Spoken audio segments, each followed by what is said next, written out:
बिस्मिल्लाहिर्रहमानिर्रहीम अस्सलाम वालेकुम। कैंडल एकेडमी पाकिस्तान में नए लेक्चर के साथ खुशामदीद students. Chapter number 19 atomic spectrum में आज हमारा लेक्चर नंबर 16 है और आज के लेक्चर में हम प्रॉब्लम्स सॉल्व करेंगे। प्रॉब्लम नंबर 4 से लेकर 8 तक ये हमारा प्रॉब्लम का सेकंड पार्ट है। तो चलते हैं फर्स्ट प्रॉब्लम की स्टेटमेंट की तरफ। Problem number 19.5 A photon is emitted from a hydrogen atom which undergoes a transition from n is equal to 3 state to n is equal to 2 state. Calculate A. The energy, B. The wavelength, C. Frequency of emitted photon. Students, problem number 19.5 है a photon is emitted from hydrogen atom which undergoes transition from n is equal to 3 to n is equal to 2 state. Calculate क्या करना है जी, energy, wavelength और frequency photon की find करनी है। ये न्यूक्लियस है हाइड्रोजन एटम का और इलेक्ट्रॉन कहाँ पे है जी, थर्ड ऑर्बिट में 1 2 3 यहाँ से ट्रांजिशन कर रहा है। और कहाँ पे ट्रांजिशन कर रहा है जी, n is equal to 2 के अंदर 3 से 2 में आ रहा है। ये 1 है, 2 3 4, तो इलेक्ट्रॉन यहाँ मौजूद है, यहाँ से ट्रांजिशन परफॉर्म कर रहा है, यहाँ पे आ रहा है और यहाँ से जो फोटॉन निकल रहा है इसकी सॉल्व करनी है हमने। Energy delta E, wavelength lambda और फ्रीक्वेंसी एफ हमने फाइंड करनी है। तो सबसे पहले हम वेवलेंथ फाइंड कर लेते हैं, उसके बाद हम फ्रीक्वेंसी इसकी सॉल्व कर लेंगे। फ्रीक्वेंसी एंड एनर्जी हमारे पास यहाँ पे n1 क्या है, n1 is equal to n1 जहाँ पे होगा जहाँ टर्मिनेशन हो रही है, तो n1 हमारे पास क्या आ रहा है, n1 इज इक्वल टू 2 और n2 हमारे पास क्या है, जहाँ से ट्रांजिशन हो रही है इलेक्ट्रॉन जहाँ से जंप कर रहा है वो है 3। रेडबर्ग कांस्टेंट हमारे पास क्या है 1.097 10⁻7 है। और यहाँ हम कैलकुलेशन स्टार्ट करते हैं। 1/λ ये हमारे पास फार्मूला है रेडबर्ग कांस्टेंट। लास्ट जो न्यूमेरिकल सॉल्व किए हैं उनमें आपने काफ़ी इसके वाकिफ़ हो चुके हैं। n2 का स्क्वायर ये है और इसमें हम पुट करते हैं। रेडबर्ग कांस्टेंट को फ़िलहाल छोड़ देते हैं।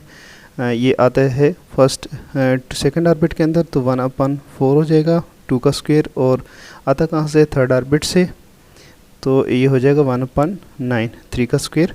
तो इसको 1/λ हम फाइंड करेंगे, ये बन जाएगा हमारे पास 9 और 4 का LCM क्या होता है 36,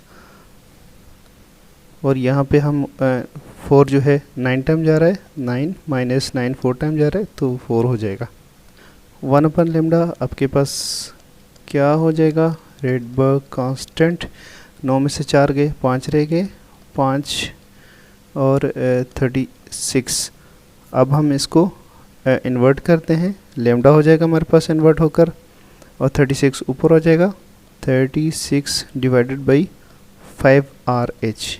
अब आप इसके अंदर जस्ट प्लग इन करें रेडबर्ग कांस्टेंट की वैल्यू, तो आपके पास ये आ जाएगा सॉल्व होके लेमडा। तो lambda is equal to 36 divided by 5 into 1.097 into 10⁻7। इसको आप सॉल्व करें कैलकुलेटर में तो आपके पास आएगा 0 के बाद 6 ज़ीरो होंगे, पॉइंट के बाद 1 2 3 6 ज़ीरोज़, और उसके बाद ये होगा 6 5 6 3 4।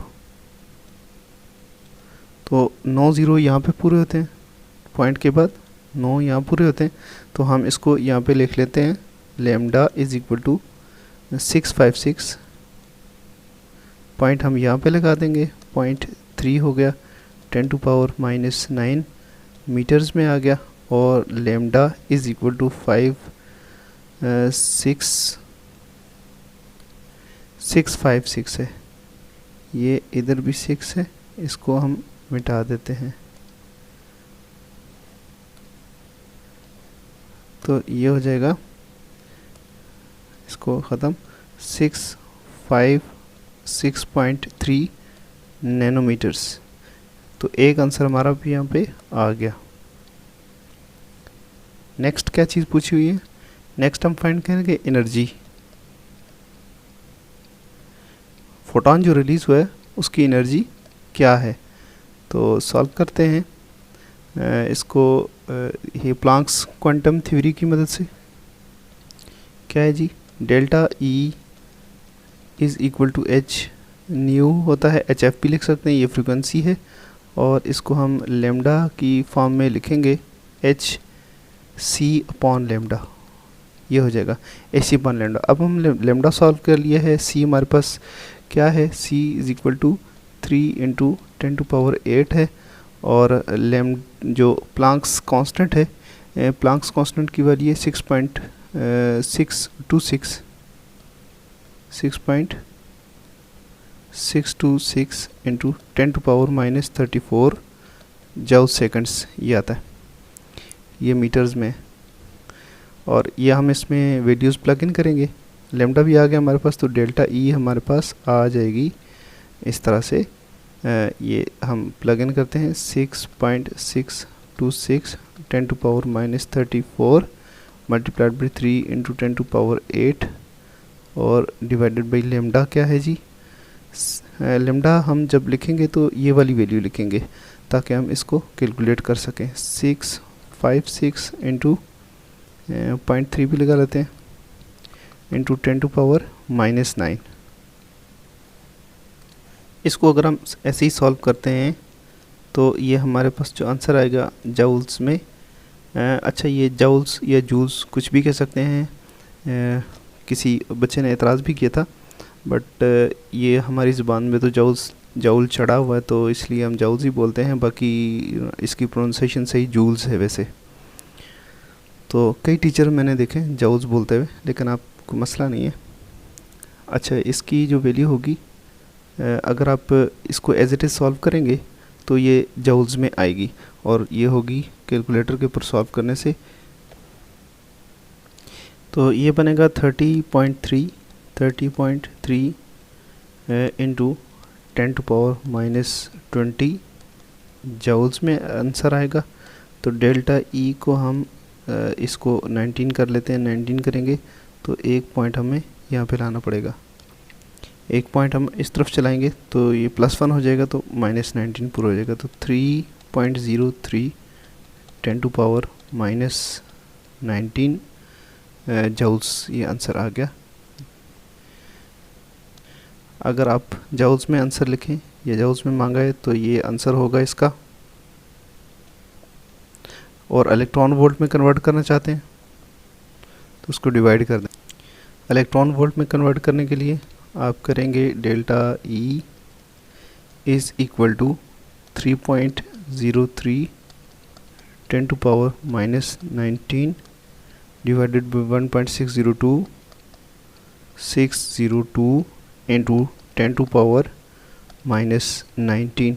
तो ये कैंसिल हो जाएगा और ये आपस में डिवाइड होंगे तो बनेगा 1.8912 जूल, 1.8912 इलेक्ट्रॉन वोल्ट कहेंगे फिर इसको। तो इलेक्ट्रॉन वोल्ट में आपके पास एनर्जी जो फोटोन की है रिलीज़ हो रहा है थर्ड ऑर्बिट से सेकंड ऑर्बिट में आते हुए, तो ये एनर्जी होगी, ये उसका लैम्डा होगा। और अब हम फ्रीक्वेंसी फाइंड करते हैं, तो फ्रीक्वेंसी फाइंड करना इजी हो जाता है अगर आपके पास एनर्जी भी हो और वेवलेंथ भी हो। वही प्लांक्स क्वांटम थ्योरी हम यूज़ करेंगे, delta E is equal to H nu, हम लोगों ने यहाँ पे न्यू को फाइंड करना है। न्यू क्या है, फ्रीक्वेंसी, इसको एफ से भी डिनोट कर सकते हैं, तो ये हमने फाइंड करनी है। तो ये चीज़ है, तो इसको अब हम सॉल्व करेंगे। Nu is equal to delta E upon H हो जाएगा।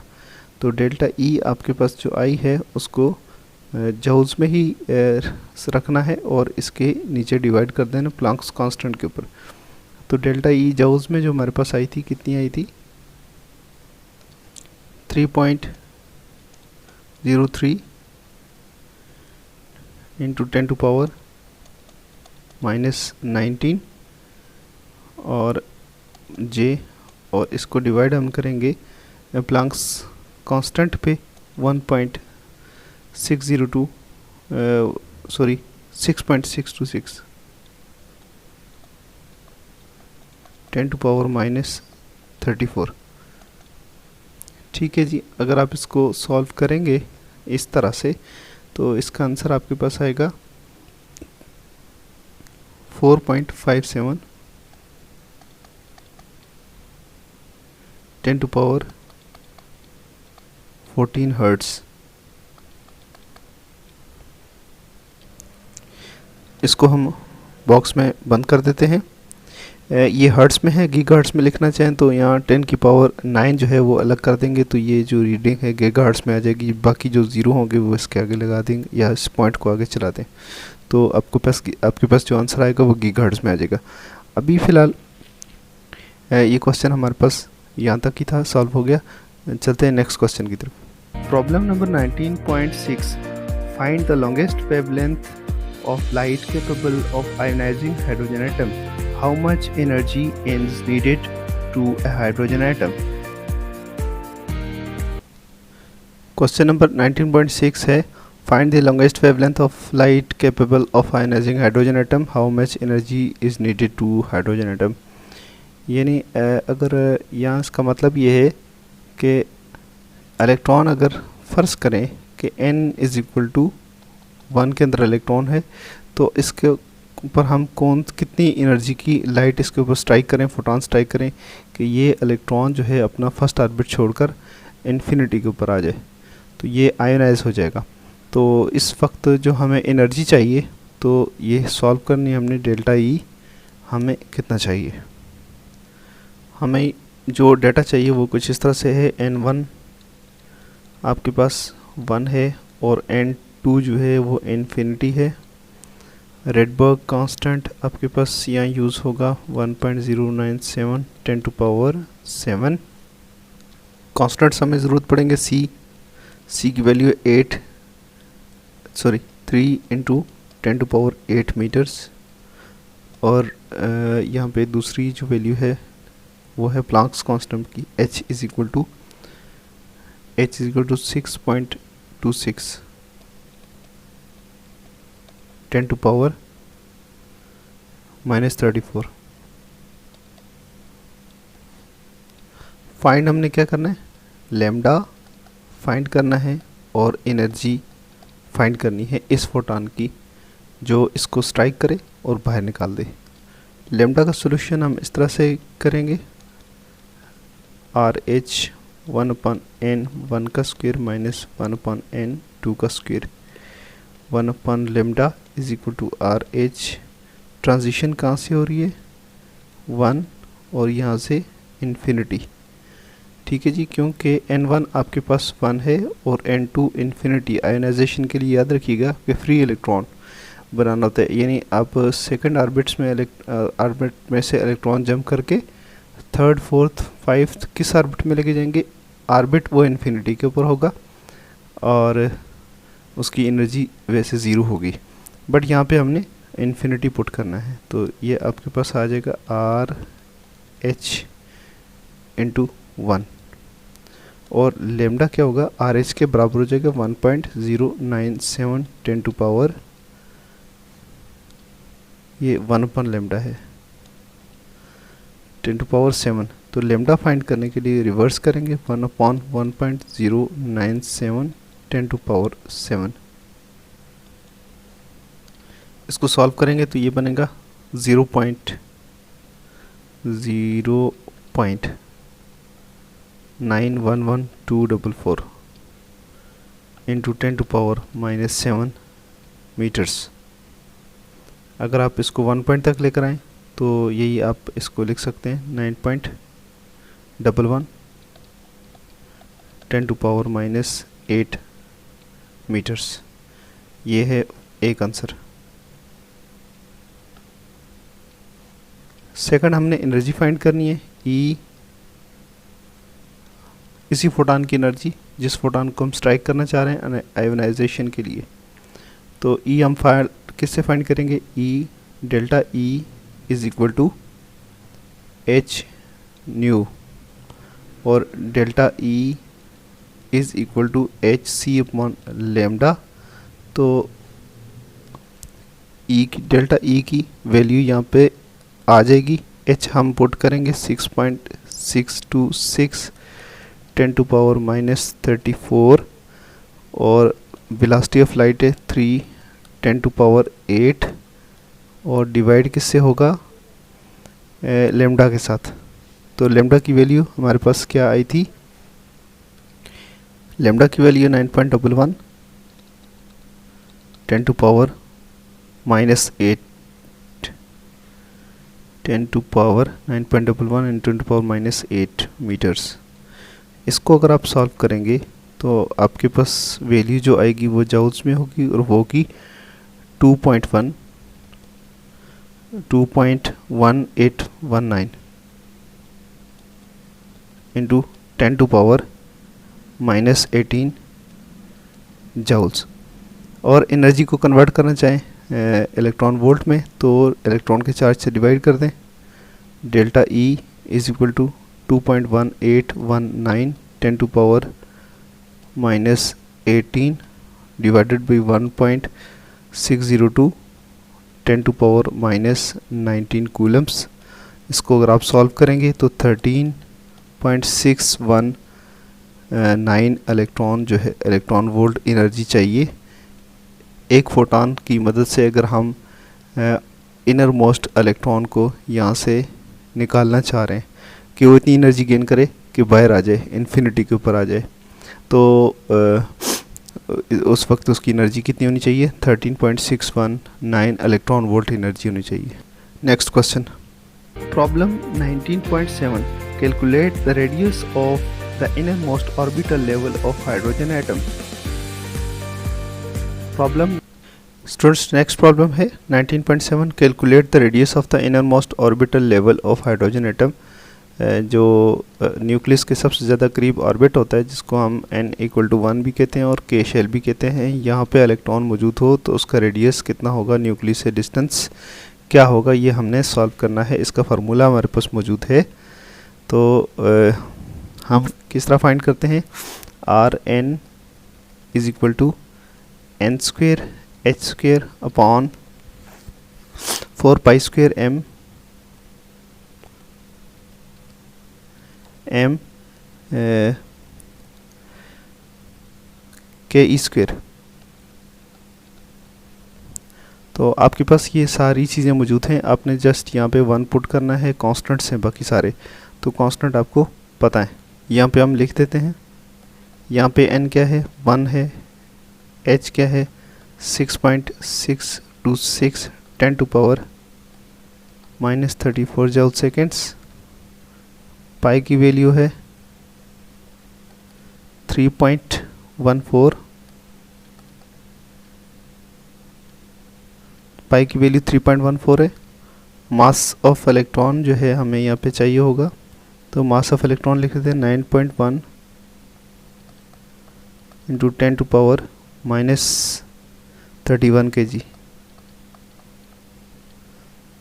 कूलम कांस्टेंट की value k is equal to 9.9 लिख सकते हैं या 8.988 लिखें, 8.988 राउंड ऑफ करके लिखें तो 9 इंटू 10⁻9 लिख सकते हैं।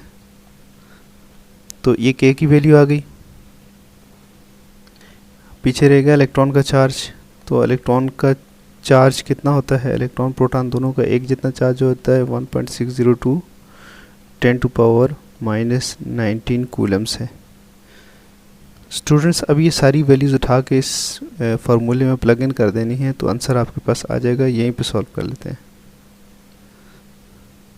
R1 का मतलब ये है n = 1, R is 1। तो R1 यानी आउटर इनर मोस्ट इलेक्ट्रॉन का न्यूक्लियस के साथ डिस्टेंस हम फाइंड कर रहे हैं। तो 1 का स्क्वायर 1 होता है, h का स्क्वायर h 6.626 10⁻⁻34 का स्क्वायर हो जाएगा और नीचे सारी वैल्यूज़ प्लग इन करेंगे। 4 इंटू 3.14 पाई की वैल्यू आ गई।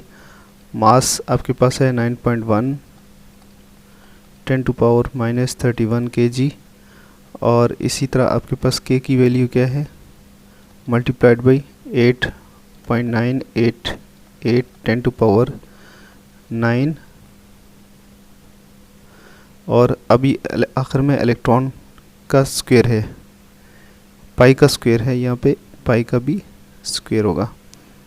ठीक है, इलेक्ट्रॉन का चार्ज है 1.602 10 टू पावर -19 और इसका स्क्वायर। यहाँ पे n की वैल्यू 1 है तो उसका भी आप वैल्यू डाल दें तो कोई फ़र्क नहीं पड़ेगा। बहरहाल R1 की आपके पास वैल्यू आ जाएगी 0.53 10 to power -19, 0.53 into 10 to power -19 metres. ये आंसर है। नेक्स्ट चलते हैं नेक्स्ट क्वेश्चन की तरफ। 19.8 A. Determine the energy associated with innermost orbit of the hydrogen atom. B. Determine the energy associated with the second orbit of hydrogen atom. C. What energy does an incoming photon possess to raise an electron from first to second allowed orbit of hydrogen atom? Students, problem number 19.8 है, determine the energy associated with the innermost orbit of hydrogen atom. सबसे अंदर वाले electron की जो energy है वो find करनी है, कितनी होती है। Determine the energy associated with the second orbit, ठीक है ना, inner most orbit, second orbit, और उसके की एनर्जी फाइंड करनी है। और उसके बाद what energy does an incoming photon possess to raise an electron from first to second allowed orbit of hydrogen atom, first to second allowed orbit।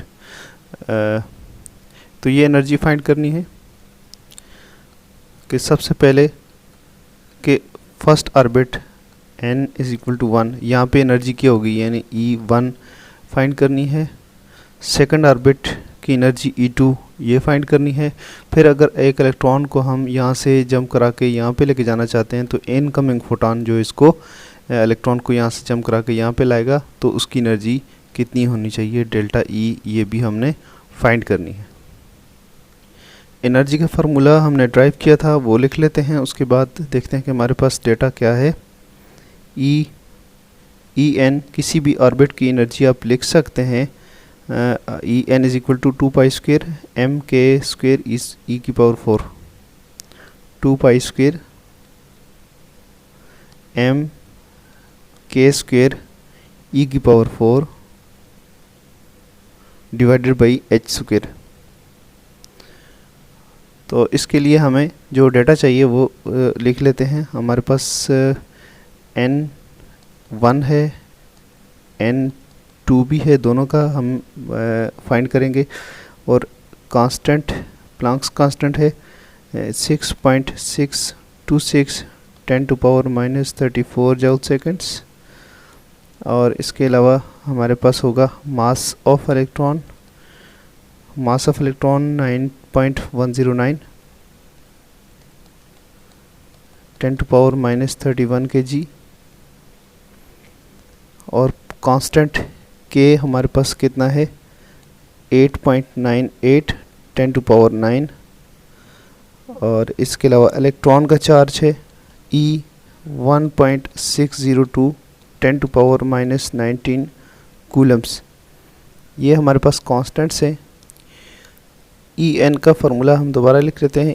En का formula होगा -1/n का स्क्वायर इंटू, हमने ऊपर जो फार्मूला लिखा उसमें 1/n का square नहीं लिखा था,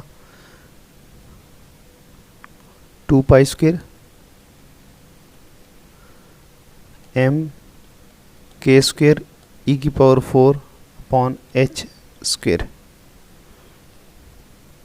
ये En का फार्मूला है। हम सॉल्व करते हैं E1 के लिए। E1 इज इक्वल टू -1/1 का स्क्वायर 10 टू पावर 1.3.14 का स्क्वायर मल्टीप्लाइड बाई मास जो है 9.109 10⁻31 और उसके बाद k का स्क्वायर है, तो k की वैल्यू हम यहाँ से लिखेंगे 8.98 10⁻9 का स्क्वायर करना है। और चार्ज ऑफ इलेक्ट्रॉन की हमने लिखनी है वैल्यू और उसकी पावर 4 करनी है। चार्ज ऑफ इलेक्ट्रॉन है 1.602 10⁻−19 कूलम्स और इसकी पावर 4 होगी। और प्लांक्स कांस्टेंट है 6.626 10⁻−34 जूल सेकेंड होता है, तो इसकी पावर हमने 2 करनी है। इसको आप सॉल्व करेंगे तो आपके पास E1 की जो वैल्यू बनेगी -13.6 इलेक्ट्रॉन वोल्ट बनती है। इसको अगर आप सॉल्व करेंगे तो ये जूल्स के अंदर आएगा, इसका आंसर होगा जूल्स में, और जूल्स में इसकी वैल्यू होगी -2.17 10⁻−18 जूल्स।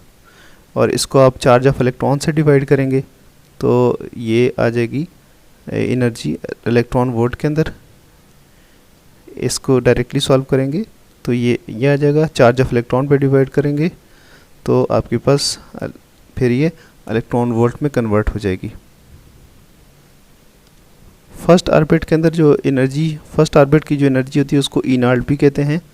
तो आप यूँ लिख सकते हैं कि E1 is equal to E not,